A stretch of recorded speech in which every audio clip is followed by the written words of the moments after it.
படித்ததில் வியந்து போன வரிகள். திருமணம் என்பது ஒரு ஆண் நல்ல கடந்த காலம் கொண்ட பெண்ணையும் ஒரு பெண் நல்ல எதிர்காலம் கொண்ட ஆணையும் தேடுவது. மீண்டும் ஒரு முறை முகம் பார்த்து பேச வேண்டியிருக்கும் என்ற ஒரு காரணத்திற்காகவே நம்முடைய பல கோபங்கள் தற்கொலை செய்து கொள்கின்றன. துரோகிகளிடம் கோபம் இருக்காது, கோபப்படுபவர்களிடம் துரோகம் நிச்சயமாக இருக்காது. அனுபவத்தால் உணர வேண்டிய ஒன்றை 1000 தத்துவ ஞானிகளாலும் உணர வைக்க முடியாது. வாழ்க்கையை கற்றுக்கொள்வதில் குழந்தையை போல் இரு. அதற்கு அவமானம் தெரியாது.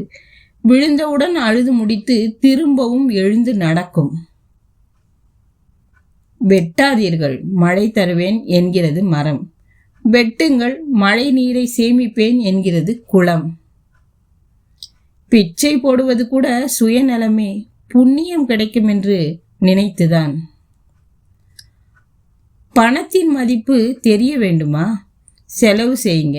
உங்களின் மதிப்பு தெரிய வேண்டுமா? கடன் கேளுங்க. நோய் வரும் வரை உண்பவன் உடல் நலமாகும் வரை உண்ணாதிருக்க வேண்டி வரும். பணம் சம்பாதிப்பது குண்டூசியால் பள்ளம் தோண்டுவது போல், ஆனால் செலவழிப்பது குண்டூசியால் பலூனை உடைப்பது போல். தன்னை நல்லவராக காட்டிக்கொள்ள அடுத்தவரை கெட்டவராக சித்தரிக்கும் எவரும் நீண்ட நாள் நல்லவர் வேடத்தில் சுற்ற முடியாது.